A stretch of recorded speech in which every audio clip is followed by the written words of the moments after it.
Hello ನಮಸ್ಕಾರ ಸ್ನೇಹಿತರೆ. 60 ವರ್ಷದ ಮುಂಚೆ ಪ್ರತಿಯೊಬ್ಬರೂ ಪಾಲಿಸಬೇಕಾದ 18 ನಿಯಮಗಳು. ವಯಸ್ಸಾಗುವ ಮುಂಚೆ ಈ ನಿಯಮಗಳನ್ನು ಪಾಲಿಸಿದರೆ ವೃದ್ಧಾಪ್ಯವು ಬಹಳ ಸುಂದರವಾಗಿರುತ್ತದೆ. ಸ್ನೇಹಿತರೆ, ಅದಕ್ಕಿಂತ ಮುಂಚೆ ನಮ್ಮ ಯೂಟ್ಯೂಬ್ ಚಾನಲ್ನ ಸಬ್ಸ್ಕ್ರೈಬ್ ಮಾಡಿಕೊಂಡು ವಿಡಿಯೋಗೆ ಒಂದು ಲೈಕ್ ನೀಡಿ. ನಿಮ್ಮ ಅನಿಸಿಕೆ ಏನೇ ಇದ್ದರೂ ಕಾಮೆಂಟ್ ಮೂಲಕ ತಪ್ಪದೆ ತಿಳಿಸಿ. 1. ನಿಮ್ಮ ಅವಶ್ಯಕತೆಗೆ ತಕ್ಕಂತೆ ಹಣ ಉಳಿತಾಯ ಮಾಡಿಟ್ಟುಕೊಳ್ಳಿ. ನಿಮ್ಮನ್ನು ವೃದ್ಧಾಪ್ಯದಲ್ಲಿ ರಕ್ಷಿಸುವುದು ನೀವು ಸಂಪಾದನೆ ಮಾಡಿ ಉಳಿಸಿದ ಹಣ ಮಾತ್ರ. ಈಗಿನ ಕಾಲದಲ್ಲಿ ತಂದೆ ತಾಯಿಯರನ್ನು ಕೊನೆಗಾಲದಲ್ಲಿ ನಿರ್ಲಕ್ಷ್ಯ ಮಾಡುತ್ತಾ ಸರಿಯಾಗಿ ನೋಡಿಕೊಳ್ಳುವುದಿಲ್ಲ. ಆದ್ದರಿಂದ ಮಕ್ಕಳ ಮೇಲೆ ಹೆಚ್ಚು ಆಸೆ ಇಟ್ಟುಕೊಳ್ಳಬೇಡಿ. ಯಾವ ಸಮಯದಲ್ಲಿ ಯಾರು ಹೇಗೆ ಬದಲಾಗುತ್ತಾರೆ ಎಂದು ಗೊತ್ತಾಗುವುದಿಲ್ಲ. ಅದಕ್ಕೆ ಮಕ್ಕಳ ಮುಂದೆ ಕೈಚಾಚುವ ಹಾಗೆ ಆಗಬಾರದು. ನಿಮಗೆ ಬೇಕಾದ ಹಣವನ್ನು ಹಿಂದೆ ಉಳಿತಾಯ ಮಾಡಿಟ್ಟುಕೊಳ್ಳಿ. 2. ಪತಿ ಅಥವಾ ಪತ್ನಿ ಸಾವನ್ನಪ್ಪಿದ ನಂತರ ಒಂಟಿ ಜೀವನ ನರಕದಂತೆ ಇರುತ್ತದೆ. ನಿಮ್ಮ ಮಕ್ಕಳು ಕೂಡ ಅವರವರ ಕೆಲಸದಲ್ಲಿ ಬ್ಯುಸಿಯಾಗಿರುತ್ತಾರೆ. ಅಂತಹ ಸಂದರ್ಭದಲ್ಲಿ ಮನೆಯಲ್ಲಿ ಹೆಚ್ಚು ಸಮಯ ಕಳೆಯಬೇಡಿ. ಬದಲಾಗಿ ಮನೆ ಹೊರಗಡೆ ಬಂದು 4 ಜನರನ್ನು ಸ್ನೇಹಿತರನ್ನಾಗಿ ಮಾಡಿಕೊಳ್ಳಿ. 3. ಮಗ ನಿಮ್ಮ ಮಾತನ್ನು ಕೇಳಲಿಲ್ಲ ಎಂದರೆ ತಲೆ ಕೆಡಿಸಿಕೊಳ್ಳಬೇಡಿ. ಯಾಕೆಂದರೆ ಆ ಸಮಯದಲ್ಲಿ ತಂದೆ ತಾಯಿ ಮಾತಿಗಿಂತ ಹೆಂಡತಿ ಮಾತು ಅವರಿಗೆ ಮುಖ್ಯವಾಗಿರುತ್ತದೆ. ಮಕ್ಕಳ ಮೇಲೆ ಚಾಡಿ ಹೇಳಬೇಡಿ. ಇದು ಮಕ್ಕಳಿಂದ ನಿಮ್ಮನ್ನು ದೂರ ಮಾಡುತ್ತದೆ. 4. ನೀವು ದೊಡ್ಡವರನ್ನಾಗಿ ಮಾಡಿದ ಮಕ್ಕಳು ನಿಮ್ಮನ್ನು ಒಂದು ದಿನ ತಿರುಗಿ ಪ್ರಶ್ನೆ ಮಾಡುವಂತೆ ಇಟ್ಟುಕೊಳ್ಳಬೇಡಿ. ವೃದ್ಧಾಪ್ಯದಲ್ಲೂ ಮಕ್ಕಳು ನಿಮಗೆ ಗೌರವ ನೀಡುವಂತೆ ನೋಡಿಕೊಳ್ಳಿ. ಇಲ್ಲದೆ ಹೋದರೆ ಹಾಸಿಗೆ ಇದ್ದಷ್ಟೇ ಕಾಲು ಚಾಚಿ. ಇದ್ದದ್ದರಲ್ಲೇ ಎಲ್ಲವನ್ನೂ ನಿಭಾಯಿಸಿ. ಇದರಿಂದ ಮತ್ತೊಬ್ಬರ ಮುಂದೆ ತಲೆ ತಗ್ಗಿಸುವ ಪ್ರಮೇಯ ಬರುವುದಿಲ್ಲ. 5. ಧ್ಯಾನವನ್ನು ಅಭ್ಯಾಸ ಮಾಡಿಕೊಳ್ಳಿ.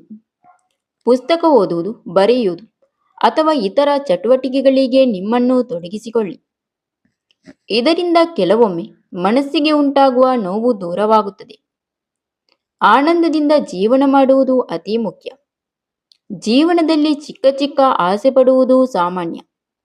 ಅಂತಹ ಆಸೆಗಳು ಏನಾದರೂ ಉಳಿದಿದ್ದರೆ ಅದನ್ನು ಹಿಂದೆ ಪೂರೈಸಿಕೊಳ್ಳಿ. 6. ನೀವು ಸಾಲ ಮಾಡಿದ್ದರೆ ಮುಂಚೆನೇ ಅದನ್ನು ತೀರಿಸಿಬಿಡಿ.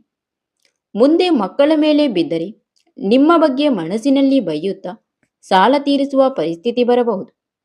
ಅಲ್ಲದೆ ನಿಮ್ಮನ್ನು ಅವರು ಕೀಳಾಗಿ ನಡೆಸಿಕೊಳ್ಳಬಹುದು. ನೀವು ಮಾಡಿದ ಸಾಲ ಮಕ್ಕಳಿಗೆ ಹೊರೆಯಾಗಬಾರದು. 7. ಒಂದು ಸ್ವಂತ ಮನೆ ಇರಲೇಬೇಕೆಂದು ಎಲ್ಲರೂ ಆಸೆ ಪಡುತ್ತಾರೆ. ಅದು ಚಿಕ್ಕದಾಗಲಿ ದೊಡ್ಡವಾಗಲಿ ಒಂದು ಮನೆ ಇರಲೇಬೇಕು. ಆದಷ್ಟು ಸ್ವಂತ ಮನೆ ಮಾಡಿಕೊಳ್ಳುವ ಕಡೆ ಹೆಚ್ಚು ಗಮನ ಕೊಡಿ. 8. ವರ್ಷಕ್ಕೆ 2 ಬಾರಿ ನಿಮ್ಮ ಪತಿ ಅಥವಾ ಪತ್ನಿ ಜೊತೆ ಪ್ರವಾಸಕ್ಕೆ ಹೋಗಿ. ಇದರಿಂದ ಮಕ್ಕಳು, ಸೊಸೆ, ಮನೆಯ ಇತರ ಸದಸ್ಯರಿಗೂ ಸ್ವಲ್ಪ ಬಿಡುವು ನೀಡಿದಂತಾಗುತ್ತದೆ. 9. ನಿಮ್ಮ ಮೈ ಮನಸ್ಸನ್ನು ವಿಶ್ರಾಂತಿ ಪಡೆಯಲು ನಿರಂತರವಾಗಿ 6 ಅಥವಾ 7 ಗಂಟೆಗಳ ನಿದ್ದೆ ಅಗತ್ಯವಿರುತ್ತದೆ. ಮಲಗುವಾಗ ಎಲ್ಲ ಯೋಚನೆಗಳನ್ನು ದೂರಕ್ಕಿಟ್ಟು ಬೇಗನೆ ಮಲಗಿ ಬೇಗನೆ ಎದ್ದೇಳಿ. 10. ಮಲಗುವ ಮುನ್ನ ಎಲ್ಲರನ್ನೂ ಕ್ಷಮಿಸಿ. ಎಲ್ಲರಿಗೂ ಎಲ್ಲದಕ್ಕೂ ಧನ್ಯವಾದ ಹೇಳಿ ಮಲಗಿ. ಮಲಗುವಾಗ ಎಡಮಗ್ಗುಲಲ್ಲೇ ಮಲಗಿ. ಬೆಳಿಗ್ಗೆ ಏಳುವಾಗ ಬಲಮಗ್ಗುಲದಿಂದ ಎದ್ದೇಳಿ. 11. ನಿಮ್ಮ ಮಕ್ಕಳನ್ನು ನೀವು ತುಂಬ ಪ್ರೀತಿಯಿಂದ ಹೊಟ್ಟೆ ಬಟ್ಟೆ ಕಟ್ಟಿ ಸಾಕಿರಬಹುದು. ಆದರೂ ಅವರಿಂದ ಈ ಸಮಯದಲ್ಲಿ ಹೆಚ್ಚು ಪ್ರೀತಿ ನಿರೀಕ್ಷೆ ಮಾಡಬೇಡಿ.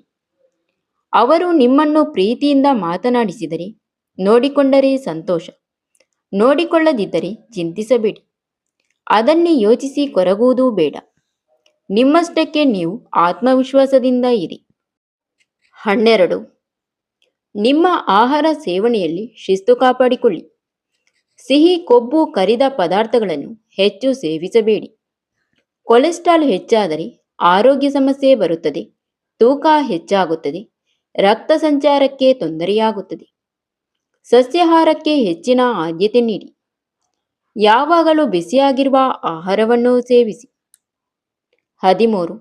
ಸಿಗರೇಟು, ಬೀಡಿ, ಕುಡಿತದ ಕೆಟ್ಟ ಅಭ್ಯಾಸಗಳು ಇದ್ದರೆ ಈಗಿನಿಂದಲೇ ಬಿಟ್ಟು ಬಿಡಿ. ಈ ಎಲ್ಲ ಕೆಟ್ಟ ಅಭ್ಯಾಸಗಳಿಂದ ದೇಹದಲ್ಲಿ ರೋಗನಿರೋಧಕ ಶಕ್ತಿ ಕಡಿಮೆಯಾಗುತ್ತದೆ.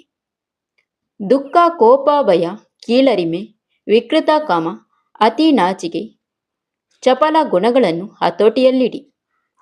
ಅನುಕಂಪ, ಸ್ವಾಭಿಮಾನ, ದಯೆ ಇಂತಹ ಗುಣಗಳನ್ನು ವೃದ್ಧಾಪ್ಯದಲ್ಲಿ ಹೆಚ್ಚು ರೂಪಿಸಿಕೊಳ್ಳಿ. 14. ಪ್ರತಿನಿತ್ಯ 2-3 ಲೀಟರ್ಗಳಷ್ಟು ನೀರು ಸೇವಿಸಬೇಕು. ನೀರು ಹೆಚ್ಚು ಸೇವಿಸುವುದರಿಂದ ಮಲಬದ್ಧತೆ ದೂರ ಆಗಿ ಮೂತ್ರಕೋಶದಲ್ಲಿ ಕಲ್ಲಾಗುವುದನ್ನು ತಡೆಯುತ್ತದೆ. 15. ನಿತ್ಯ ಜೀವನದಲ್ಲಿ ದೇವರ ಪೂಜೆ, ಭಜನೆ, ಪ್ರಾರ್ಥನೆಗಳನ್ನು ರೂಢಿಸಿಕೊಳ್ಳಿ. ಇದರಿಂದ ಮಾನಸಿಕ ನೆಮ್ಮದಿ ಜೊತೆಗೆ ಬದುಕಿನಲ್ಲಿ ಸಮಸ್ಯೆಗಳು ಬಂದಾಗ ಅದರಿಂದ ಹೊರಬರಲು ಧೈರ್ಯ ಹೆಚ್ಚುತ್ತದೆ. 16. ಪಿಂಚಣಿ ಹಣ, PF ಹಣ ಬಂದಾಗ ಅದರಿಂದ ಬಡ್ಡಿ ಬರುವ ಹಾಗೆ ಏನಾದರೂ ದಾರಿ ಮಾಡಿಕೊಳ್ಳಿ. ಅದರಿಂದ ಕನ್ನಡಕಕ್ಕೆ ಹಣ, ಹಲ್ಲು ಕಟ್ಟಿಸಿಕೊಳ್ಳಲು ಹಣ, ಏನಾದರೂ ತಿನ್ನಲು ಆಸೆ ಆದಾಗ ಮತ್ತೊಬ್ಬರ ಬಳಿ ಕೇಳಬೇಕೆಂದೂ ಇಲ್ಲ. ನಿಮ್ಮ ಸ್ವಂತ ದುಡ್ಡಿನಿಂದ ನಿಮಗೆ ಬೇಕಾದದ್ದನ್ನು ಮಾಡಬಹುದು. 18.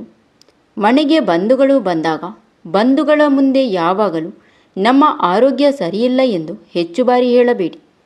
ಇದು ನಿಮ್ಮ ಮಕ್ಕಳಿಗೆ ಇಷ್ಟ ಆಗುವುದಿಲ್ಲ.